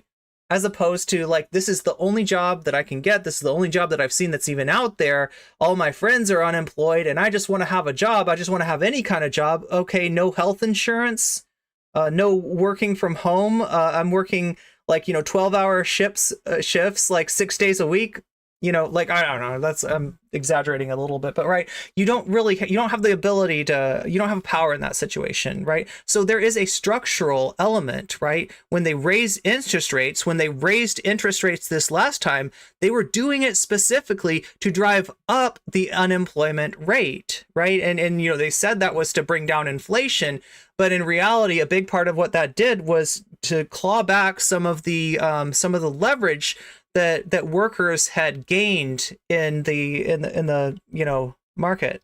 Violence, police brutality, these are all different forms of violence. There will be some. Yeah, the CEO that said that they want unemployment to go up by 50%. Exertional force required to maintain. Exactly. Yeah, this isn't a bug. This is a feature for them. A socialist country. Yes, not just a social country, any country. Sure, any country. Yes, I agree. Until. So yeah, I mean, like, part of class consciousness is people seeing somebody suffering under poverty and not to think of that, well, that's just unfortunate or that's their fault or whatever, to see that as violence, right? The same way that you'd see like violent state oppression of a dissident group as violence. We reach a point of I guess, until we reach a point of production and our productive output has gotten to a point where it's so streamlined and so organized that there is no need for a state. But I don't know if we will ever be able to get there where the state withers away and we have a classless, borderless, moneyless society. Right. Yeah, I mean, if it is, it's like not in a long time. Techno-communist. It'd have to be like post-World War III or something. Let me ask you, I guess, another angle. World War III is not going to help us get where we want to go. Please don't think that. Please don't ever think that World War III, no, come on. Worker exploitation seems to be at the heart of socialism and communism. Yes. And so I want to ask you this question. If an employee is fairly compensated, and by fairly I mean that factors like work, compensation, they're being paid well beyond the means of living. They can afford comfortable housing, food, pleasure, vacation, savings, all the things people would want to do with money. If they're provided in all those ways that we see as important, is that still exploitation? In the Marxian sense, yes. In the capitalist sense, no. Capitalism is seen. When you say Marxism, you're talking about socialism. Yes, right? yes, yes. Okay. So, in the Marxist perspective, under Marxian economics, Marxist theory, exploitation is not a good or bad thing. It is just a thing that happens. Okay. And it goes back to something I've described many, many times over, which is that there are two classes. There is the labor class. Okay, so I think what Hasan is trying to get across is that Marx is often explained, especially by non-Marxist, in a moralistic framework. That's when you get the idea of like business owner, bad, wealthy person, bad, worker, working class person, good, right? And even like the idea capitalism bad, communism good. Marx doesn't see it like that. Marx sees history, and he sees, looking back in history, feudalism. And he sees the Enlightenment, and he sees that feudalistic hierarchy, that feudalistic power structure being broken apart by the bourgeois class, and them, cobbling together their own feudal states in a way out of the remains of that power, right? And he sees this as a good thing, as a positive step, right? People say Marx hates capitalism. Well, he likes it better than feudalism, right? So it's a little bit less moral. And then he says, so, if we've seen this one revolution that took us out of feudalism and brought us into capitalism, which is a objectively, better mode of production, what could be the next step? What could we move to next? Like, if we look at what the bourgeois class did, in terms of the Enlightenment, if we look at that revolution and we ask, like, well, now they're kind of in the place of the royalty and the nobility, and we're sort of in the place of the serfs, of the peasants, right? How could we maybe take power from them in the same way that, and he's seeing it as inevitable, right? If you read Marx, right, he's not just like saying, like, his point isn't that this should happen, this is the morally correct thing to happen. He's saying that it will happen. He's saying that these are historical forces and that this is the next iteration of our mode of production. So in that, Hasan is saying that, exploitation isn't good or bad. It's just like a thing that happens, right? Yeah, it's a thing that happens that results from a power differential between worker and capitalist. And what we're talking about when we say exploitation, because Ethan, you're going to see Ethan has a very different mind frame. Ethan feels like fairness is workers getting what they need to survive. The worker has health care. The worker can, pay for good food for themselves, can send their kids to school, can, he's got all these things that, like a person should have for a good life, right? And as long as the worker's got that, that's fair. Hasan, his point of view is more along the lines that really fairness means that you get to enjoy the fruits of your labor. So there's a concept called productivity that we talk about. And productivity is generally like the amount of value that a worker makes through their work, right? What kind of value are you putting out? Are you adding, right? What have you actually done? What have you actually made? It would seem that you should be entitled to that, right? That's fairness, right? So what gets in the way of us getting the fruits of our labor? Well, under the current mode of production, there's a built-in skimming. You do the labor gets skimmed by the capitalist. And why does it get skimmed by the capitalist? Because the capitalist has the capital, and you need the capital to do the work. You need the capital to make the value. The capitalist calls the shot. You're at a power disadvantage to the capitalist. And so both in the sense of your surplus value of labor, right? The that which you produce that you don't get to benefit, that you don't get to keep, right? And in terms of the profit taken in the products that you buy, right? You're paying more for the products than they're worth, and you're getting paid less for what you've produced than you've actually produced. So you're kind of getting skimmed like on two sides of it, right? And this is because of the power imbalance. The wage laborers, the proletariat, and the bourgeois class, the capital owning class, right? Mm-hmm. And these somebody's bringing up that a shit ton of people came after Ethan a very aggressive way after the last conversation. Yeah, that was the post that Ethan wrote on Reddit, and so maybe like I don't think this has to be said, but this is not an Ethan Klein hate stream, okay? Ethan Klein, his understanding of these issues is very rudimentary. And I am not trying to, I'm not trying to create hate for the guy. So two classes have two inherently contradictory interests. You worked jobs when you had a boss and someone was paying you, and you have been a boss. So you have gone through both of these stages. Okay. So as someone who... Here's where it really goes off the rails. Yeah, you have been a boss, right? What kind of company, though? A podcast, right? What is that podcast? The podcast is an extension of the career of a YouTuber who's become very famous and very influential. And therefore, when he starts a podcast, the very fact that it's an Ethan Klein podcast is what gets people watching, right? So you got that person. You got Ethan, who is a worker. In addition to owning his company, he's a worker, right? He is, there's other workers, Dan, Zach, Olivia, etc. in the H3 podcast, but in terms of the size and the scope of it and the amount of, their ability, to take in, the money that they're taking in, that's coming from, in a large part from Ethan. So I don't really think this is a good example to go off of as far as an example of capitalism, an example of a company, an example of a relationship between capitalist and worker, because most capitalists aren't workers. They're not doing any work. They're not going down to the factories. They're not, it's not, like there's very few situations where you're going to have the, Teddy Fresh, you maybe could make a better argument. It might be a better example. His clothing line, Teddy Fresh, might be a better example to take than the podcast, but it's kind of tied into the podcast too, in terms of the reason that Teddy Fresh, has the exposure and prominence that it does. Anyway, worked in a job as a wage laborer, as a W-2 employer, 1099 contractor, you wanted to work the least amount of hours for the most amount of pay. Mm-hmm. That's understandable. That's like perfectly reasonable, right? Yep. Like you want. Okay, and again, when you say this, you gotta make sure to like clarify that you don't mean workers are lazy and they want to get paid a lot, but they're not willing to work a lot, because that's how a lot of people will hear that, right? Yeah, we're talking about class interests. We're talking about the interest of workers under a capitalist mode of production.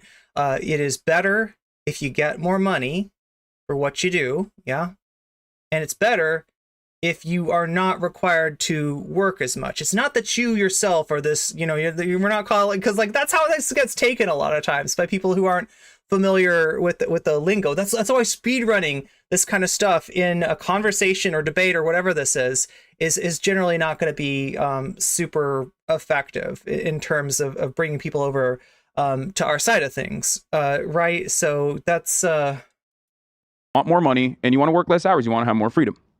Your boss, on the other hand, wants you to work the most amount of hours for the least amount of pay, like that they can get away with. Yeah. So this inherent contradiction is at the heart of capitalism and is how commodities are produced under a capitalist mode of production. Now, when you have this... A better example of our podcast would be that company that recently scammed everyone. Wait, which one are we talking about? When you have this imbalance, those who do have capital end up always being able to pay you much less than your actual output. So that is what's happening now. Yes. My question is, in a situation, as I outlined, where the employees are fairly provided for, which I outlined before. Yeah, you outlined, but your sense of fairness is just wrong. Cast media. Yeah, your sense of fairness is like, right, you're seeing fairness as like,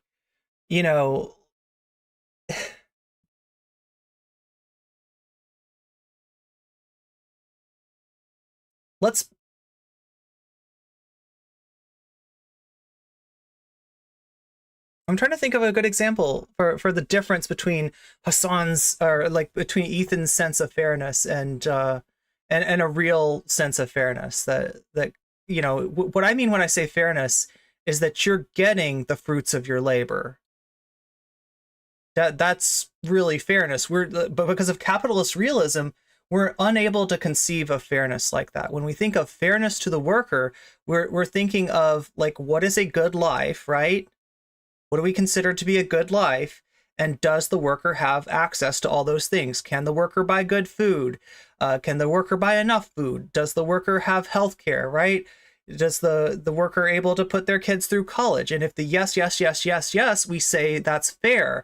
And we don't look at the productivity, because like you don't necessarily get access to the ledgers of the company that you're working for in terms of what you're producing and what you're taking home.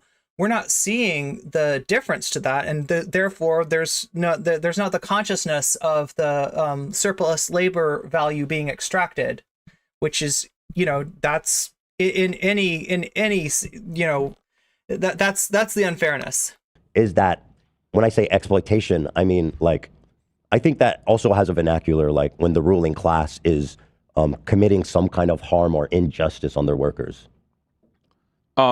No, it's beyond that. You could be paying your Yeah, right, Michael. This is the debate we have, not the debate we need. employees fairly and still engage in the act of exploitation. So then, because I don't want to get caught up on that, because you're saying exploitation is neutral by its Yes, exploitation in the Marxian sense is not good or bad. It's just descriptive. A lot of what Marx has talked about with But so respect what to does he mean capitalism then? is descriptive. Yeah, scientific socialism. God. Like in a scientific sense, it's descriptive. It's not. It's neutral, right? In a scientific sense, when we're being descriptive, right, rather than looking at it moralistic, and which is Marx's framework.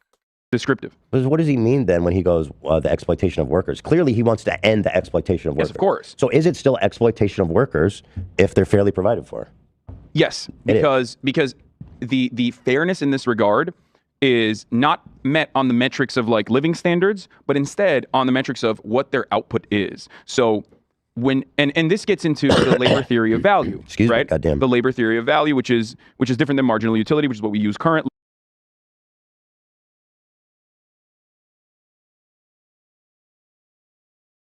What do you think, chat? One in chat if you think that got through. Like to a normie. There's a normie out there, they're watching this, they're like, huh, capitalism versus socialism. What, like, right, they're neutral. They haven't thought about this. One in chat if you think they got what Hasan just said.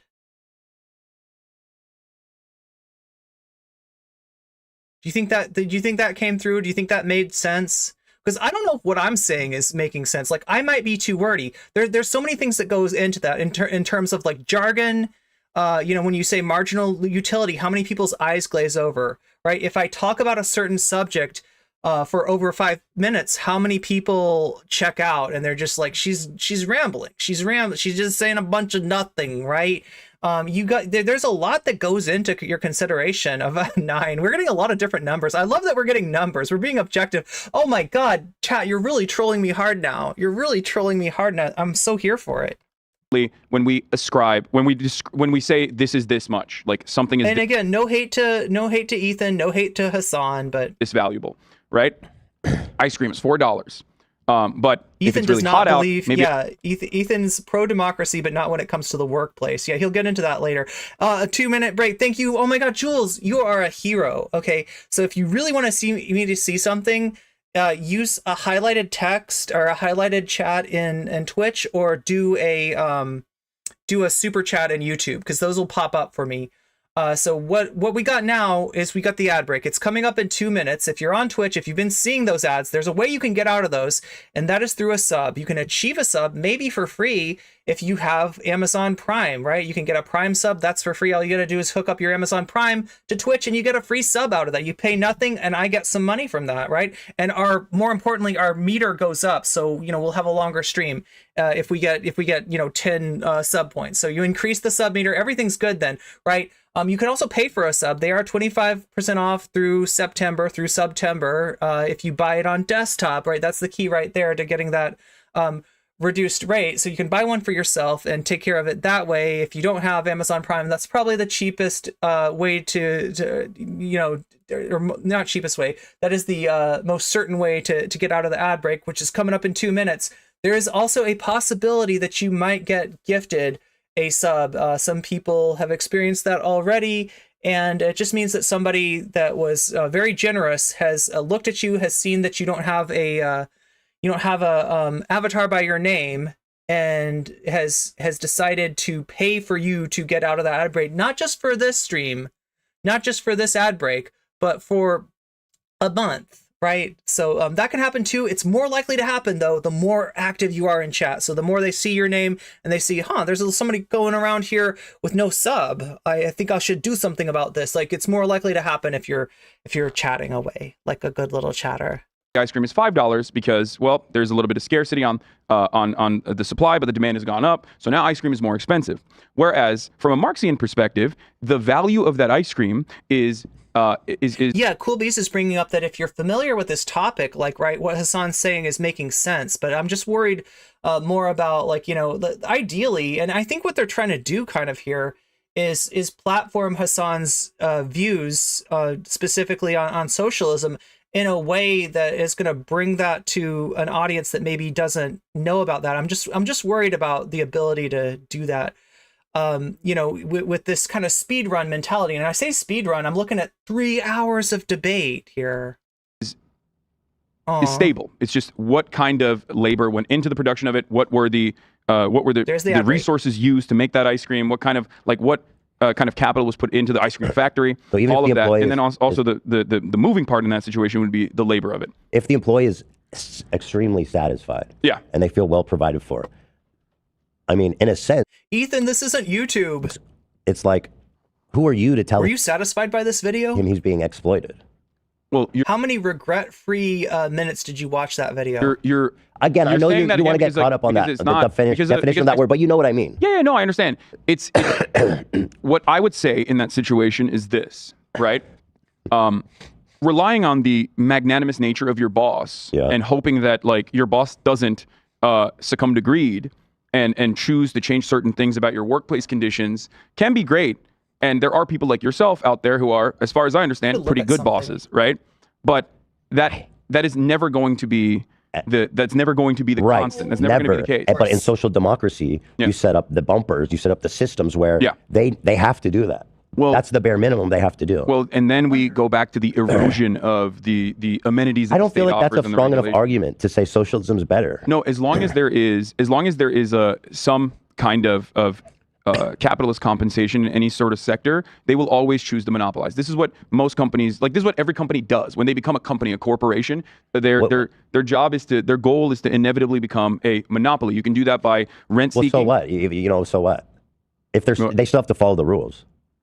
Well, no. When you are becoming a monopoly, you are either engaging in horizontal integration and expansion or vertical integration and expansion, mergers, acquisitions, and you know what Amazon has done, for example, in e-commerce is a great example of this. And when you get to that point, especially under a capitalist state that still has market reforms, you end up using the additional capital that you've accumulated in the form of profits from your workers to lobby the government and erode the safety nets. But you're talking like it's a guaranteed. And again, I go back. It's been a guarantee every single time. And it's been a guarantee by the same metric that any socialist country devolves into disaster.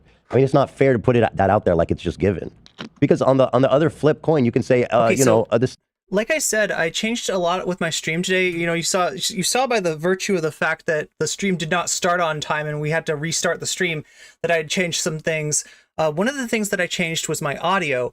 And when I change my audio, I'm looking for two things that could go wrong. One thing that could go wrong is that you hear me cut out. So my mouth is moving, but you don't hear anything. Or I say something quietly and it just kind of cuts out, right? Let me know if that happens. Also, let me know if you hear like something like a train sound, something like a police siren, or, you know, an ambulance or something like that, something making its construction, right? Let me know if you hear any extraneous sounds, because like the way that I dial it in is I try to make sure that you're going to hear my voice totally and you're not going to miss any part of what I'm saying, but you're also not going to hear any extraneous sounds, because I'm not trying to broadcast like the busy neighborhood that I live in to chat. So let me know if that happens. Like I mentioned, socialism, there's going to be people moving towards capitalism. So socialist nation states, it's too hypothetical. Socialist nation states, however, historically, most of them at least, have not eroded or been destroyed due to like people who are just like, I want to be capitalist. Usually those people are being goaded or supported, facilitated by a much more powerful nation that is using the inherent greed to their advantage to cause divisions. But the real material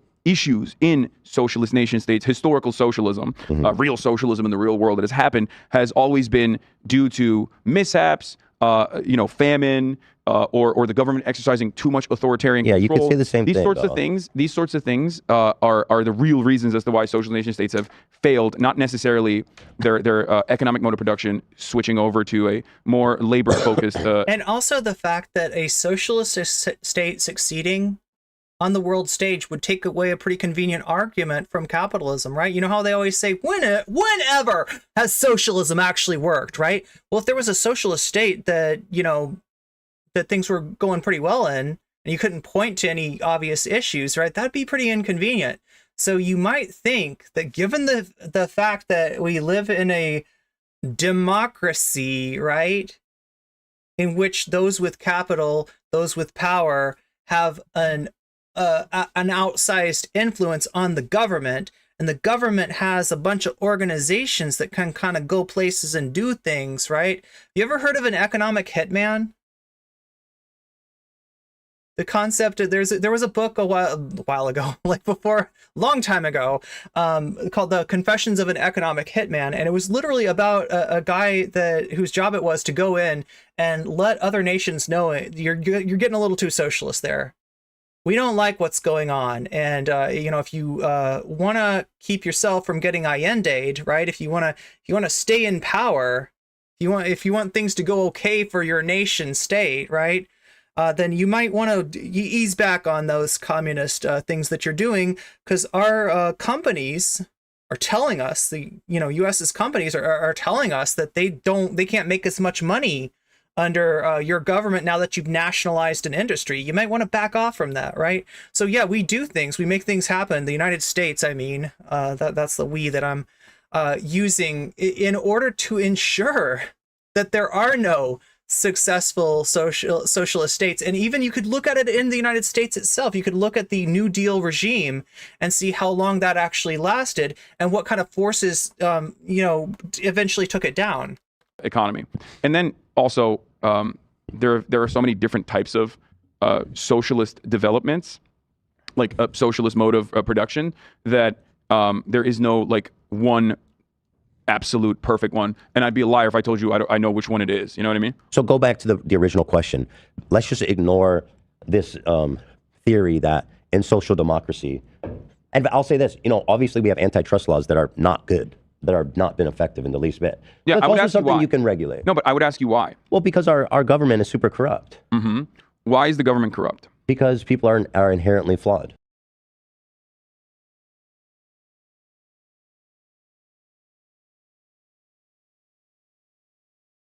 Why is the government so corrupt? Because of human nature. No.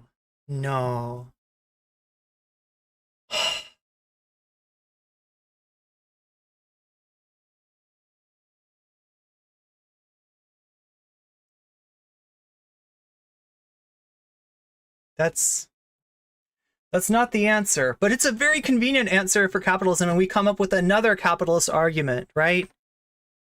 Greed, either greed is good, if you want to take it back to Wall Street, or greed is human nature. And we have to live under a mode of production which acknowledges that fact. Yeah, I mean, like, look, can I prove what human nature is or isn't? No. But, like, we shouldn't make these assumptions that aspects of people's personality that we observe under a capitalist system are just inherent to humanity. That's just how people are. You don't know that.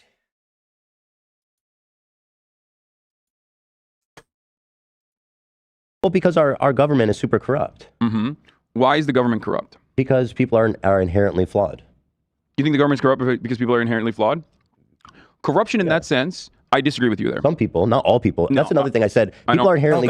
Oh God. Now we're going to go to the idea, and you've heard this a lot. Like, you even hear this from Jordan Peterson, where people want to put, like, bad things happening. They want to sort of blame it on what, like, sociopaths or psychopaths, right? And look, I mean, there's an argument to be made that capitalism is inherently antisocial, and the people that rise to the top of those hierarchies tend to embody that antisocial aspect of the system. But I don't know. I think this ain't it. I definitely think people have to be indoctrinated to be capitalists. Well, yeah, I mean, that's what capitalist realism means, that it's more easy to envision the end of the world than it is to envision the end of capitalism, right? And that kind of puts you in a place where, like, anybody trying to argue that, like, there's something different that should be done with our mode of production, it's just like, it doesn't sound realistic. It doesn't sound possible. It doesn't sound like a real thing. Hierarchical power structures are inherently corrupt. And people lost their mind. Some people are. Actually, I want to talk about that at better length. Well, yeah, and people, that have those kind of motivations are gonna rise to the top under that system. But go ahead. That's actually a great take as well. We can cover that as well. Yeah. I always butchered this quote, but I forget who it was. It might have been Mark Fisher, might have been someone else. But assuming that greed is inherent in human nature under a capitalist organization of the economy is like assuming the black lung is inherent in human nature if you work at the fucking coal mine. Anybody know, was that Mark Fisher? That, like, the thing that the capitalist realism definitely comes from Mark Fisher, but what Hasan says about, assuming the black lung is natural, is that a Mark Fisher quote? See, that's not a good analogy. Because, no, you're in my right. opinion. Greed is a part of it. Self-interest is a part of it. Not greed necessarily, but self-interest is a part of human existence. Why we have built societies and how we've done it. However, it's a biological survival mechanism. However, if we didn't have self-interest, we wouldn't survive to a certain point as a species. I don't disagree with you. Yeah. You're absolutely correct. My argument always, and many Marxist arguments actually, have always been around But I mean, this individualism. is also, like, look at how much this is dependent on a scarcity mentality, right? And under capitalism, we have artificial scarcity, right? It only looks scarce. There's enough resources for anything anybody could want, but you're not seeing them because they're not for you. That's somebody else's private property. It's been enclosed. Sorry. And self-interest, and how socialism Used as a to be matter the of fact, commons. creates Now it's some rich dude's backyard. more opportunities for individual liberties for the person. It's only been sold and told to people as though it is, this gray, brutalist architecture, city blocks. You have to, do your government mandated coal mining job or whatever the fuck. But the ultimate goal has always been to open up more individual liberties. I'll give you an example of socialization that you and I both agree with, right? Healthcare. Nationalize healthcare or socialize medicine in general. I don't want to do the streamer thing where like I read one chat from somebody and I assume I know what they're thinking when it might be related to the last thing they said. And but like we had communism. Yeah. And the other thing is I can never read people's tones through chat, but we had communism, never again you can survive, but that's about it. When you say that, do you like assuming that like I'm not like misreading sarcasm or something? Like, when did we have communism, or who had communism? When was communism achieved? General, because I might have missed that. Right, gives you more liberties. I have been asleep for over 5,000 years, chat. You got to understand. Like, I am an Umbran witch, right? So I might have missed a few things during that time. You're from Latvia. Oh, so you had communism. You achieved communism. That's what I'm unfamiliar with, right? But you know what you're saying when you say communism, right? You're talking about like a moneyless, stateless society that the hierarchy has withered away in. And I'm just like, I've read a lot of history, trying to get back in the swing of things since being asleep for 5,000 years, but I might have missed that. Person that you can actually leave your job. You had oh, okay. See, so since the word communist was like in the name of the state, you had communism. Is that how it works? So if I make a state and it's like completely autocratic and I am in complete control, like let's say I make chat into an authoritarian state, but I call it the NCC Democratic Union of Workers, right? Is that gonna be like do I have a democracy there? Or did I just put a name on something that's a little bit false advertising? Social democracy as well. Yes. However, like I've said, there has to be... Again, chat, understand, you're allowed to think, you're allowed to disagree with me, you're allowed to disagree with other chatters, right? You're not actually instituting an authoritarian state in chat. I'm memeing about that, but I'm like, I will push back in good faith, like, right, with the understanding that we can disagree with each other without hating each other. The countermeasures in a social the NCC People's Republic, that's right, People's Democratic Republic democracy of NCC are the capitalist forces are significantly more powerful because ultimately the state is still operating as a capitalist state. That is still the norm. So I think we're having like a kind of just like a disconnect, or not a disconnect, but maybe at an impasse on that idea. But what I'll say, I want to give you a specific example because this is interesting to me. Let's just take this workplace as an example because we're all familiar with it. Mm-hmm. So I started my career 10 plus years ago, and I was successful by myself with 0 employees. Yes. I made a lot of money. I did well for myself. And then, 5 years ago into my career, I made the podcast, which obviously you all are watching now. So let's say we go back to 5 years ago when I hired Dan as a freelance. You started as like a consultant. Like Ethan, this is such a bad model for talking about this, right? This is akin to like, I'm a painter and I did paintings and people really liked the paintings. And no, I don't know. Like, you know what I'm saying? Like, you're talking about an artist of some kind, like a content creator, an entertainer, if you will, that got so big that he was able to start a business based on his work as an entertainer. It never became that Ethan retired from screen and had like Dan and Olivia and Zach and everybody like do the podcast, and he was just like, no, I'm just here to collect the money, actually. Like, right, this isn't really a one-to-one with most corporations under capitalism. Yeah, or freelancer. Yeah, and obviously that's why he's bringing it up. You moved to full time, and I'll get to that. Yeah. So he started as like I think they do. I think they, if I remember correctly, I think they do. I think there is some recognition of the unique nature of his business. Freelance consultant. So what would be a fair way of compensating him for that? In your situation, wait, no. Dan had his own company, right? That's a business transaction. From like if Ethan is still like working for himself, right? He literally contracted Dan to do some work for him. Dan had a company of some kind, right? Where I don't know if it was editing or whatever it is that Dan was doing, but yeah, this was purchased service from Ethan's company, if you will, purchased some service from Dan's company. That's a different kind of relationship. It's like, what is the most like socialist way of doing it? Is that what you're asking? Well, yeah, because that's what we're talking about, right? It would be profit sharing. What so that I means just is, so this is interesting. So Hold on. This is interesting. You're right. Because this is actually the most difficult aspect, in my opinion, of like trying to create the most ethical way of existing under a capitalist organization of the economy, while you are also productive, and you're doing like an owned and operated media company where you are the product. So I hired Dan as a consultant, just to help us out to get things. And I have hired beautified. people as well. So then I'm profit sharing with him. How much profit am I sharing with him? So the way I do it, and I think this will be. This is instructive for many others as well. The way I do it, like the most ethical thing way to be looking at, right, is more like the power differential. Whether or not Dan's company is going to get fairly compensated for the work that he does for Ethan really depends on who has the power in the situation. To do it is basically try to make an assessment.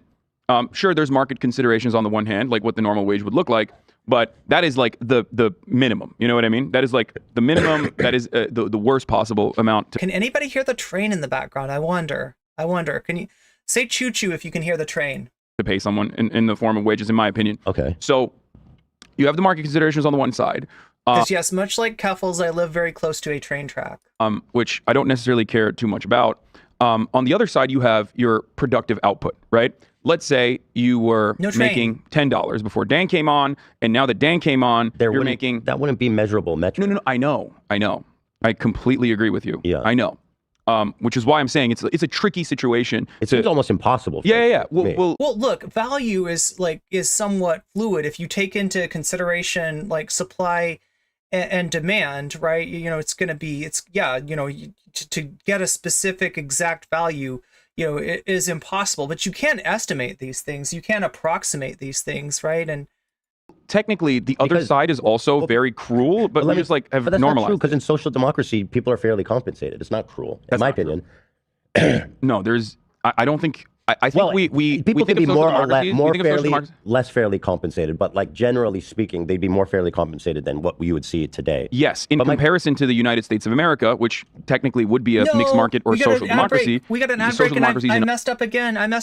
Chat. I gotta let you know that the ad break's coming up. If you don't have a sub, you will be part of that ad break. You can get the sub through Amazon Prime. If you have it, you can get a Prime sub for free. You can pay for a sub. It's September. It's 25% off. Or you could possibly get gifted a sub. You don't have very much time for that to happen, but if you're lucky enough to be given a sub by somebody that's being very generous and that doesn't want you to experience the ad break either, and that maybe wants to get a slightly longer stream than we're going to have otherwise, then that is a possibility too. But it's going to happen more likely if you are more active in chat. There, I think I got it in before the ad break. Other countries, there is better compensation. So here's the unintended consequence of that. Due to regulation, government regulation. If I'm just hiring Dan to come in and help me with cameras and stuff, and I have to cut him in on profit share, people are not going to hire as many people. They're going to think a lot more. Yeah. UC Love, actually, I think I'm technically a subcontractor for... To bring more people on. Well, can I just chime in real quick? Just to clarify this point. Are you still talking about the period of time where I was working as a contractor? Oh, you're right. Yes. You're right. You're right, Jules. I actually did get it this time. We Yeah. got to the full time yet. Well, we're going to move to that. I gave you a 10-minute warning this time. I'm doing good. Right. I will just say once. that at the time I was essentially No, operating you're exactly right, Jules. as my own business as well, because you weren't my only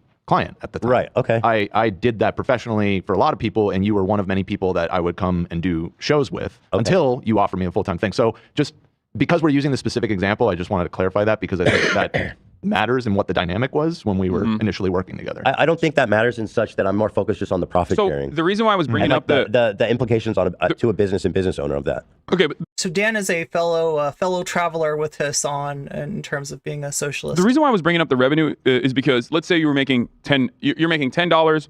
Dan comes on, now you're making $15. Yeah. Right. Dan has brought in $5 extra of revenue for you, and I think that the best possible way to engage with that would be to cut Dan in on like offer Dan living wages plus whatever Dan has brought in the form of revenue. Here's a big problem. And that moves into direction like you make, and then But wait, well, there's a reason why this doesn't happen.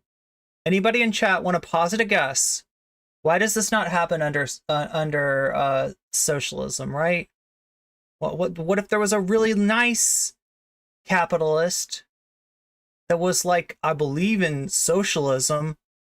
Let's do it. Profit sharing. Let's do it. Let's figure out what these people are producing for me and give that's their wage. That's their wage. You produced, $70,000 a year for me. You get $70,000. You produced $150,000 a year for me. You get $150,000. Why doesn't that happen? Like, what's getting in the way of that, right? Anybody want to posit a guess? Because, like, I mean, if you're a socialist, and especially, if you own like a business like Ethan does, like, you're gonna get asked this, or like Hasan even does, you're gonna get asked this question. Okay, you believe in socialism? Do it. Cut the workers in, right? Profit, but one other word that starts with a C.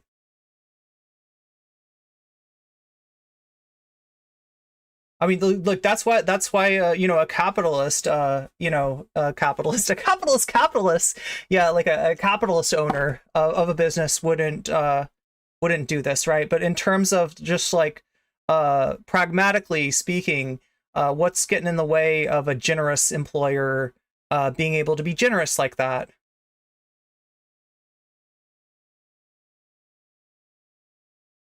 Profiting off his employees' labor, he may do what's called profit sharing, but he gets to choose what percentage he shares with it as an employer.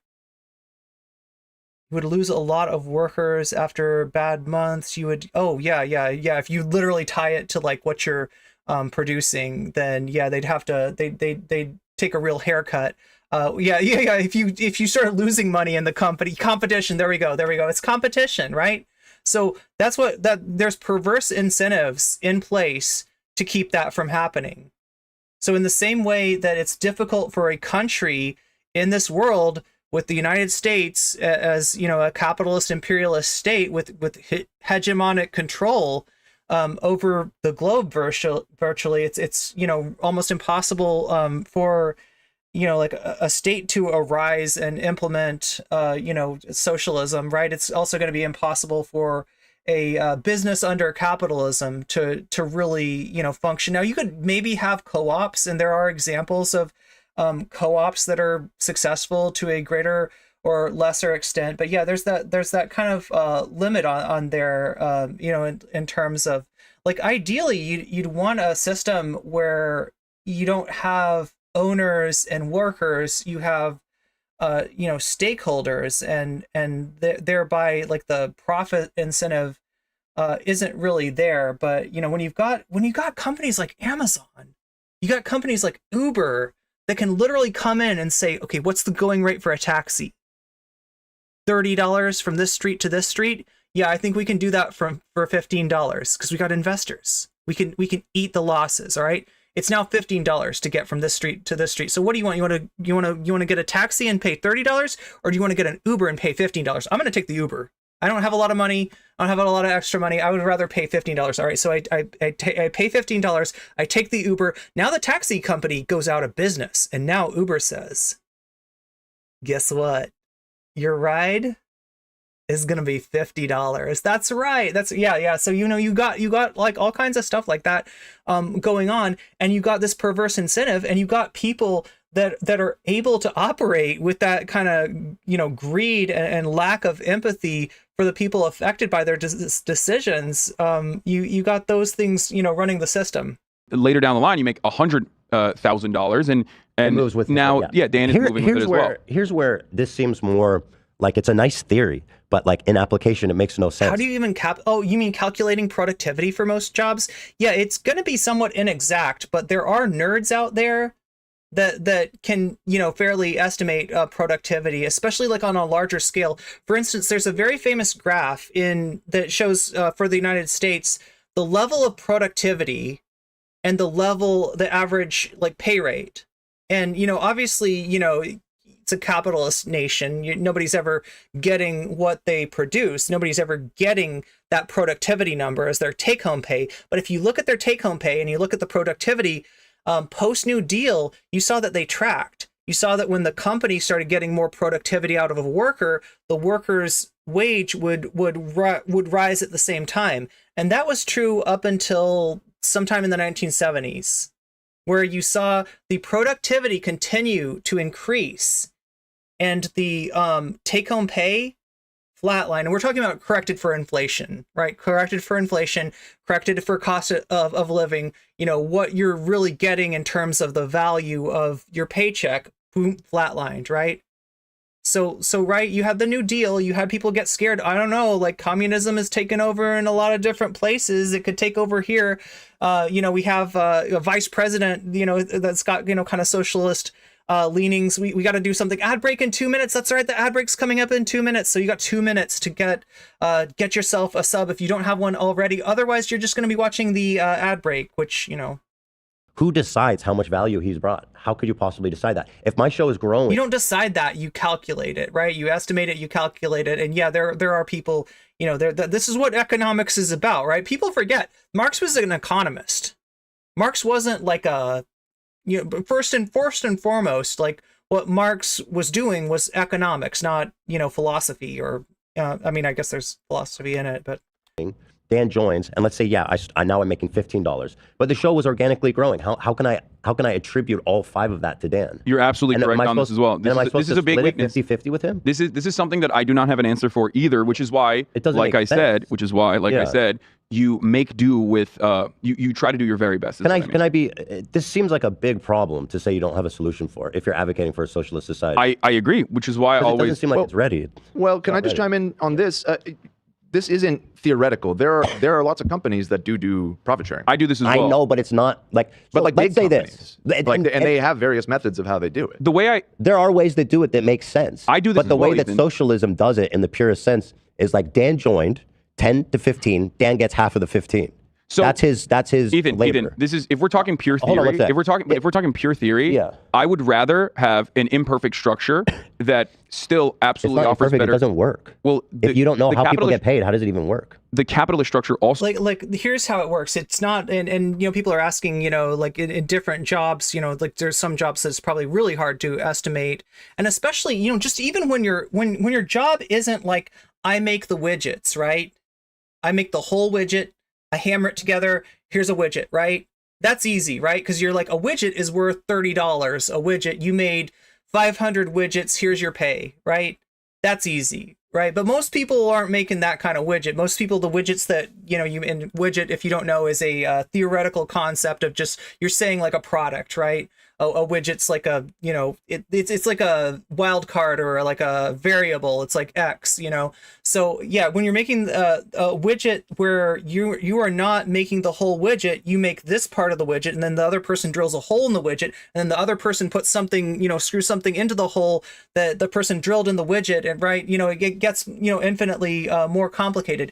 It is probably impossible on an individual basis to exactly get the productivity, like how much value. And like I said before, value is somewhat subjective, right? You know, ice cream is, I think they bring this up, you know, like ice cream is worth more to somebody during a hot summer than it is during a cold winter, right? So you know, you got that aspect as well, but you can ballpark these things, right? It's not like we don't have any idea what things are worth. We have, you know, we can, you know, and definitely like a ballparked figure is going to be more useful than just like your boss skimming, you know, skimming the profit off of your labor and never even letting you know what you actually produced. So is imperfect in the exact same Well, way. it's functioning at least. Yes, I know, but the idea that like the other structure would not function is not correct. Well, yeah, that's one way to look at it, Chat. Owning collectively the surplus. Especially when we're telling you that even under a capitalist organization economy, there's plenty of different ways of doing this. There needs to one of the most successful ones that I also have is a cooperative, right? I have a cooperative. See, they're not specifying, you know, exactly what they're talking about. You're like, right, because like, you know, communism, you know, is an aspirational goal, right? Socialism is somewhat of a moving target. People have different ways of getting to that, of organizing that, right? And now they're going to talk about a cooperative, which is more akin to like the example that I was giving of like your take-home pay should be your productivity. You know, that's you know, theoretically, you know, how it would work in a co-op. But yeah, another way to think of it is collectively owning the surplus and collectively owning the means of production. A collectively organized podcast, for example, where we just split it 5 ways regardless. Obviously, my output in that situation, given that I am the host with the largest audience, would significantly outweigh my producers, for example, who could be paid with a very fair, very fat market wage, right? Market wage plus. Well, Corona, if you want to do some research on your own and like sort of let me know what you find, look at how productivity is calculated, right? That's, you know, I'm not an economist myself, so I don't know all the ins and outs of how that's done, but I do know that there's numbers, at least for the aggregate of American workers, right? Like that, you know, where the productivity of the workers as a whole is calculated, and then compared to the take-home pay rate, right? So, but yeah, this is a figure that economists calculate, and often in some pretty complicated situations like the one that you're describing, where there's so many different aspects. And look, that's part of the challenge. That's part of the challenge that the industrial world and you know, our, you know, mode of production, where, you know, a person's productivity is not represented in like singular products that the person themselves, you know, created with no inputs or help from anybody else. Market wage times 3 is what I could pay him, and it would still be significantly less than what he gets paid now. Yeah. Because we're cutting him in 5 ways. We're splitting him. Discussing how to use the surplus rather than, yeah, that makes sense. Everything 5 ways. Yeah. And that is a perfectly viable way to do it, because I think that's very generous, but I don't think you should be forced to do that. I think you should be forced to pay him what we've determined as a minimum wage, where he can live where he lives in a comfortable state. Yeah, do you see what I mean, that's a supply side mentality, right? Look at where he lives, look at the cost of living, define what a good life is. What do you need for a good life? You can get enough food, you can get good food, you can get medical care, you can send your kid to college, right? As long as those conditions are made, that's where we're going to peg it. That's what fair is, right? We're going to, you know, and look, that's literally not it. If you're still getting, you know, the surplus value of your labor extracted, and you're never seeing those fruits. And here's the perversity of capitalism. The worst thing about it, I talked to you before about, you know, there's like, you know, your material conditions economically, right? I'm trying not to use too many buzzwords here, but there's your material conditions economically, like, you know, how you're doing what you have, your ability to buy stuff and to take care of yourself. And there's also like the power, the leverage, right? Your surplus labor is not only being alienated, extracted, taken away from you, right? It's being used to build the power of the capitalist class, right? So when I talked about under democracy, how, you know, like in theory, it's like we vote for candidates, and whoever's the most popular candidate, whoever has the best ideas, whoever can get most people on their side, right? That's who wins, right? Not really, not when there's power and there's influence and there's all this other stuff, right?